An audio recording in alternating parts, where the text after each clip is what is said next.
गिबियाव बिएन बड' निउस चेनेलाव बयखौ बरायबाय। चेनेलाव गोदानब्ला अन्नानै चेनेलखौ साबस्क्राइब खालाम आरो खौरांखौ मोजां मोनोब्ला लाइक खालामना हो। दानिया खौरांखौ जोबजासिम फारियै खोनासंलांदो। ना सारनायनिफ्राय सांग्रां जादो नङाब्ला जेल।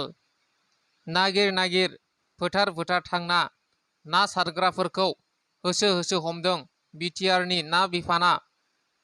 1 एप्रिल खालारनिफ्राय 15 जुलाइ खालारसिम बिलो दैमा दैसायाव ना हमनो मोना। बिनि सायाव गोख्रों राहा लादों बिटिआर सरकारा। मैया बेबायदिनो बिटिसिनि ना फिग्रा बिफाननि सिएसडि निलत दासनि दैदेननाय मोनसे हानजाया गोख्रों संदाननाय हाबाफारि बानजायदों। क'क्राझार सहरनि साखाथि सोनाब फारसे थानाय गौरां दैसायाव ना सारग्राफोरखौ हमनाय जादों। गसाइगावआव मोसौ बेदर लाबोनाय गारिखौ हमनो हादों। गसाइगाव महकुमानि श्रीरामपुराव गोबां बिबांनि मोसौ बेदर हमदों। सोनाब बंग रायजोनिफ्राय सा सानजा रायजो फारसे लाबोगासिनो थानाय समावनो हमनो हादों मोसौ बेदर लाबोनाय गारिखौ। मोनसे गोजोनथाव खौरां।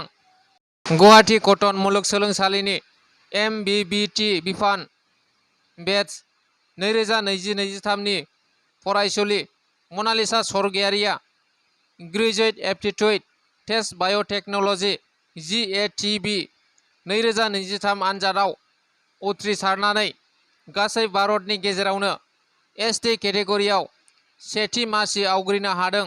मनालिसा स्वर्गियारिया जनायाव सानै सुबुंखौ पुलिसआ हमदों। धेमाजि जिल्लानि जनाय महकुमायाव ड्राग्सजों लोगोसे सानै सुबुंखौ हमदों।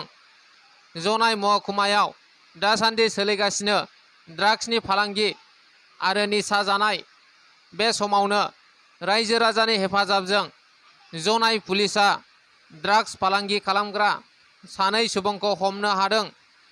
मिथिनो मोननाय बादिब्ला जनाय मुरखुं सेलेक रेलवे कल'नियाव ड्राग्सनि फालांगि खालामग्रा फुथुंमेटानिफ्राय अरुणाचलनि साथाम सुबुंफोरा ड्राग्स बानायनाय समावनो जायगानि रायजोफोरा हमनानै पुलिसनो खौरां हरदों। बेनि उनाव पुलिसआ जायगायाव सौहैनानै अरुणाचल प्रदेशनि मिरुं गामिनि अनजलि हेरें मुंनि हिन्जावसाखौ हमनो हायो। फारसेथिं ड्राग्स फालांगि खालामग्रा पुतुल मेटाखौ पुलिस बिफानआ नागिरगासिनो दं। थागिबि सुबुंफोरा पुतुल मेटाखौ थाबैनो हमनानै साजा होनांगौ होनना दाबि दैखांदों। दिनैनि खौराङा बेखिनियानो। गोजोन्थों।